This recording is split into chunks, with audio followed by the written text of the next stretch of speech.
Hello everyone, good morning. कैसे हैं आप लोग? आशा करती हूँ कि अच्छे होंगे। और आज इस टाइम पे नवरात्रि का व्रत है, तो अभी मैंने सुबह नहा के पूजा वगैरह कर ली। और अभी जो है यहाँ मैं अपनी स्टडी कंटिन्यू करती हूँ। तो अभी जो मैंने अपने स्लॉट में रखा वो रखा हिस्ट्री। आप सभी को पता ही है कि मैं मॉर्निंग में जब अपनी स्टडी शुरुआत करती हूँ तो मैं हिस्ट्री से ही करती हूँ। मोस्टली जो है मैं हिस्ट्री से ही अपनी स्टडी की शुरुआत जो है वो करती हूँ। और अभी भी यहाँ मैं हिस्ट्री ही पढ़ रही हूँ सबसे पहले, क्योंकि ना अब मुझे थोड़ा ज़्यादा इंटरेस्ट आने लगा है इस सब्जेक्ट में। तो सुबह मन करता है कि हाँ पहले हिस्ट्री ही देख लिया जाए। और मैंने अपनी पिछली वीडियो पे कमेंट देखा था, क्योंकि मैंने बस सीटेट का फॉर्म यूँ ही अप्लाई कर दिया। और ऐसा नहीं कि मैं उसके लिए पढ़ नहीं रही हूँ, हाँ पढ़ रही हूँ, पर मेरा जो मेन फोकस है वो TRE4 और DSSB PRT ही है। मैंने अपनी पिछली वीडियो में बता भी रखा है, पर जो नए जुड़ते हैं उनको ये कन्फ्यूजन हो जाती है कि मैं ये सारी चीज़ें पढ़ रही हूँ, जैसे करंट अफेयर्स वगैरह। तो उनको लगता है कि क्या सीटेट में करंट अफेयर्स भी पूछा जाता है क्या। जो फ्रेशर्स हैं उनको ये चीज़ें नहीं समझ में आती। तो ऐसा कमेंट मैंने अपने चैनल पे देखा था। तो मैं आप सभी को बता दूं कि मैंने जो सीटेट का फॉर्म अप्लाई किया है वो सेकंड पेपर अप्लाई किया है। तो उसके लिए मैं कुछ नहीं कर रही, मैं NCERT पढ़ ही रही थी इस टाइम पे, तो इसलिए मैंने अप्लाई कर दिया कि एग्ज़ाम दे ही देते हैं। एग्ज़ाम देने से क्या होता है ना, अब मेरा जो है सीटेट तो क्वालिफाई है ही, पर एग्ज़ाम देने से कहीं ना कहीं आपका एक्सपीरियंस जो है वो ज़्यादा डेवलप होता है। तो इसलिए मैंने सोचा चलो अप्लाई कर देते हैं, क्योंकि इस टाइम पे NCERT में पढ़ रही हूँ तो थोड़ा फोकस्ड होके पढ़ लूँगी इसी बहाने। तो और बाकी चीज़ें जो भी जैसे भी पढ़ती हूँ, पैसेज वगैरह मैं सॉल्व करती हूँ, और बाकी चीज़ें जो भी पढ़ती हूँ सीटेट की वो सारी चीज़ें तो मैं शेयर करती हूँ।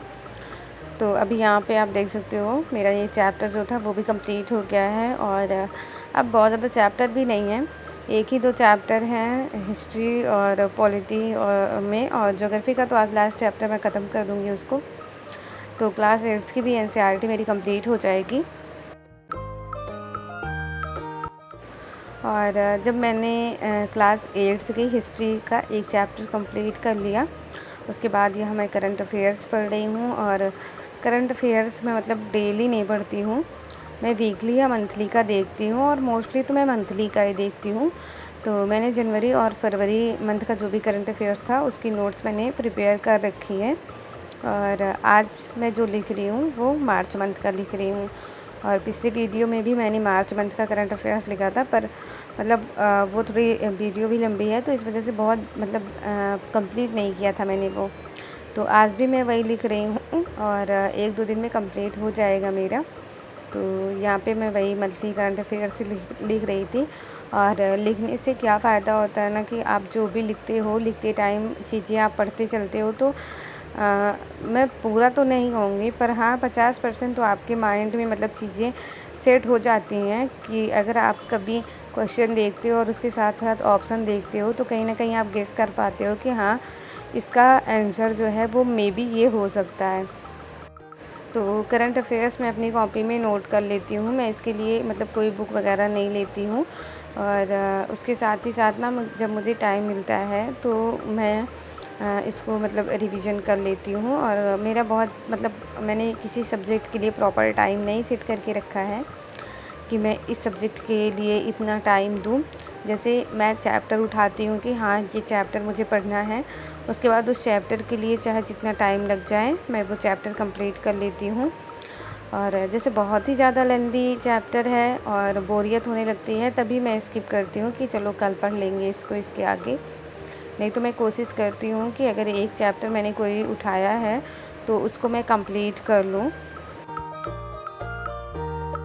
और अभी रात के 11 बज रहे हैं और मैं अभी वॉइस ओवर कर रही हूँ रात के 11 बजे, क्योंकि इस टाइम पे कोई डिस्टर्ब करने वाला नहीं होता। तो मैंने सोचा चलो वॉइस ओवर कर लेते हैं थोड़ी देर। और अभी मैं previous year question paper solve कर रही थी BPSC TRE3 का। और इस वीडियो में मैंने दिखाया भी है कि शाम के टाइम पे मैंने थोड़ा बहुत सॉल्व किया था, पर कंप्लीट नहीं किया था। शाम के टाइम में नहीं, सॉरी दोपहर के टाइम पे किया था मैंने, पर उसको कंप्लीट नहीं किया था। तो अभी कर रही हूँ मैं। और अभी ना मेरे गले में थोड़ी प्रॉब्लम हो रही है, पता नहीं क्यों, मतलब पानी भी नहीं पिया जा रहा ठीक से, दर्द हो रहा है बहुत, तो मुझे बोलने में भी थोड़ी प्रॉब्लम हो रही है। पर मैं कोशिश कर रही हूँ कि मैं मतलब चीज़ें सही तरीके से बोलूँ कि आप लोगों को समझ में आए। मतलब गले में मेरे आज अजीब सा दर्द हो रहा है। और हम लोग ना अपनी किसी भी समस्या को लेके, चाहे मतलब वो कोई भी हमारी लाइफ से रिलेटेड कोई भी प्रॉब्लम होती है, तो उस प्रॉब्लम के लिए हम खुद से डिसीज़न लेने की बजाय हम दूसरों के ऊपर ज़्यादा निर्भर रहते हैं। दूसरों से एडवाइस लेते हैं कि आप बताओ मुझे ऐसा करना चाहिए या नहीं करना चाहिए। हर छोटी छोटी चीज़ के लिए हम दूसरे के ऊपर डिपेंड हो जाते हैं। पर ऐसा क्यों? ऐसा क्या क्या नहीं कर सकते हम लोग? क्वेश्चन ये पूछिए अपने आप से कि हम क्या नहीं कर सकते। अगर आपको खुद के ऊपर भरोसा है और अगर आप कुछ करना चाहते हैं अपनी लाइफ में, तो आप हर वो चीज़ कर सकते हैं जो जिनका मतलब जिसका सपना आपने देखा है। आप हर वो मुकाम हासिल कर सकते हैं जिसका सपना आपने देखा है। पर वही होता है कि हाँ, हम लोग किसी भी डिसीज़न को लेने में खुद की वैल्यू, खुद की मतलब जो सोच है उसको वैल्यू ना देकर किसी और की बातें जो है उस मतलब एडवाइस लेते हैं। और हमको पता होता है कि हाँ, अगला इंसान जो एडवाइस दे रहा है वो सही है या गलत, ये हम जानते हैं। अगर वो गलत एडवाइस देता है तो हम चीज़ें अपनी अकॉर्डिंग करते हैं। पर हमारा ये होता है ना कि हम खुद पे भरोसा करने के बजाय दूसरों पे भरोसा करना ज़्यादा उचित समझते हैं। और मुझे लगता है ना, जब तक हम ये सारी चीज़ें लेके चलेंगे कि हाँ, छोटी छोटी चीज़ों के लिए हम किसी और के ऊपर डिपेंड रहें, छोटी छोटी बातों के लिए हम किसी और के ऊपर डिपेंड रहें, अगर हमको खुद पे विश्वास नहीं है, खुद पे भरोसा नहीं है, तो हमारा इतना पढ़ना लिखना मैं कहूँ बेकार है एक तरीके से।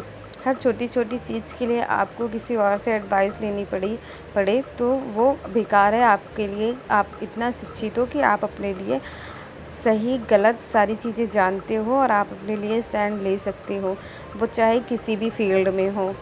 आप समझ सकते हो मैं किस चीज़ के बारे में बात कर रही हूँ। जो भी हाउसवाइफ है जो कहते हैं मुझे टाइम नहीं मिलता, मेरे यहाँ तो ऐसा रूल है वैसा रूल है ससुराल में। अगर आप एक बहू हो तो आपको आपकी ज़िम्मेदारी है कि आप अपने ससुराल को संभालिए।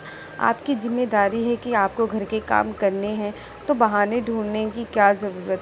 और हाँ, मैं कह सकती हूँ कि किसी किसी को बहुत ज़्यादा काम हो जाता है और किसी किसी को कम काम रहता है, ये चीज़ें मैं मान लेती हूँ। पर अगर आप सिचुएशन को एक्सेप्ट कर लोगे कि हाँ, ये मेरा ही काम है, मुझे ही करना है, तो आप मैनेज कर लोगे उस चीज़ को। और जिस दिन आप ये चीज़ें मैनेज करना सीख जाओगे, खुद पर भरोसा करना सीख जाओगे ना, उस दिन आप अभी जहाँ हो वहाँ से बहुत आगे रहोगे। तो करंट अफेयर्स मैंने कुछ टाइम तक लिखा था, और करंट अफेयर्स मैंने कुछ टाइम तक लिखा, कंप्लीट किया मैंने। पूरी वीडियो तो नहीं कंप्लीट की मैंने, पर हाँ, मैंने लगभग 20 से 25 क्वेश्चन लिखे थे। पर उन 20-25 क्वेश्चन में बहुत सारी चीज़ें सर एक्स्ट्रा बताते हैं जिनको मैं साथ ही साथ लिखते चलती हूँ। और उसके बाद फिर मैंने ज्योग्राफ़ी का एक चैप्टर पढ़ा, मानव संसाधन, जो कि आज मेरी ज्योग्राफ़ी जो है वो कंप्लीट हो गई है। और पॉलिटी और हिस्ट्री ही बची है जिसको मैं बहुत जल्द कंप्लीट कर लूँगी। उसके बाद मैं आ गई थी किचन में। अभी दोपहर का टाइम हो रहा था, यहाँ लंच बनाने की तैयारी कर रही हूँ मैं। और सुबह ही मैं सारी चीज़ें नहीं रिकॉर्ड कर पाती हूँ, कभी कर देती हूँ तो वो सारी चीज़ें भी शेयर कर देती हूँ आप लोगों के साथ। और मैं जॉइंट फैमिली से हूँ, तो हर जगह कैमरे लेके खड़े रहो, वो भी नहीं अच्छा लगता कि हर छोटे छोटे काम को कैप्चर करो। तो अच्छा नहीं लगता कि हाँ, अगला इंसान मतलब क्या सोचेगा कि हाँ, जब देखो ये कैमरा उठा के ही खड़ी हो जाती हैं। बहुत सारी चीज़ें हैं, तो इसलिए मैं मतलब बहुत चुनिंदा चीज़ें ही दिखाना प्रेफर करती हूँ कि हाँ, मैं थोड़ी बहुत चीज़ें ही दिखाऊँ आप लोगों को। तो अभी यहाँ पढ़ने के बाद मैं यहाँ लंच बनाने आ गई थी किचन में, और वही कर रही हूँ मैं यहाँ अभी। तो अभी लंच बन के तैयार हो गया मेरा। दाल भी मैंने बना ली है, सब्ज़ी बना ली और चावल भी बन गया, और आटा लगा के मैंने रख दिया था। उसके बाद मैं आ गई अपने रूम में, क्योंकि अभी कोई खाना नहीं खाने वाला है। और लगभग दोपहर के 12:30 या 1:30 तक सब लोग खाना खाते हैं।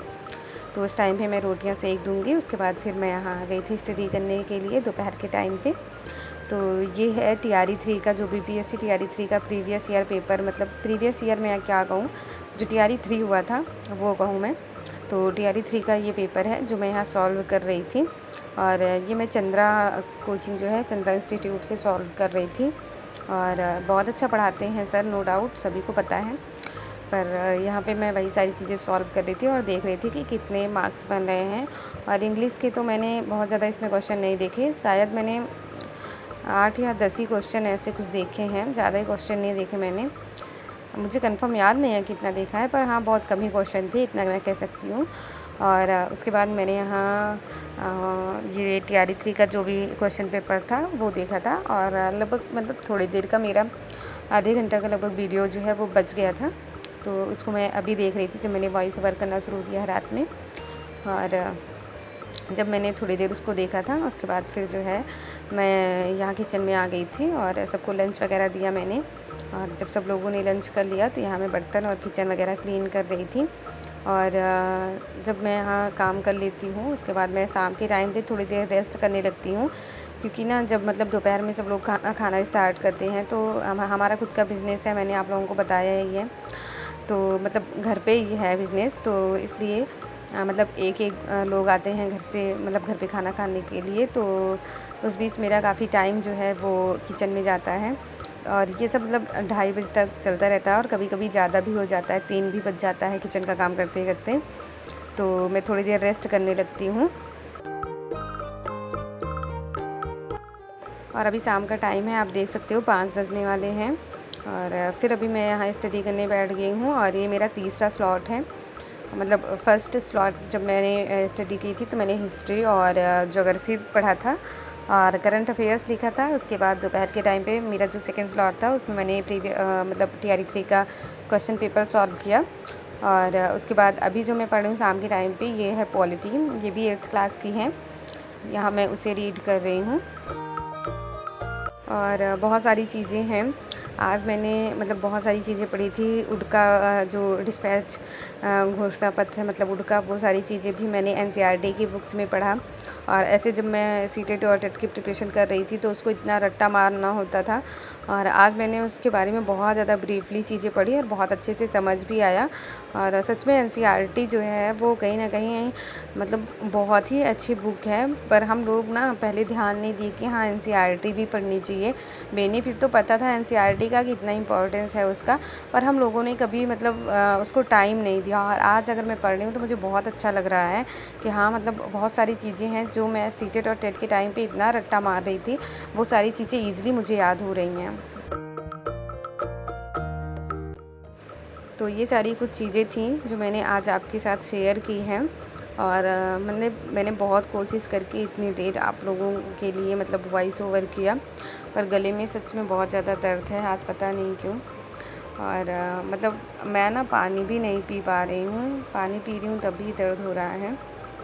तो आज का जो भी ब्लॉग वीडियो है इसको मैं यहीं एंड करती हूँ। मिलते हैं नेक्स्ट ब्लॉग में, तब तक के लिए बाय बाय।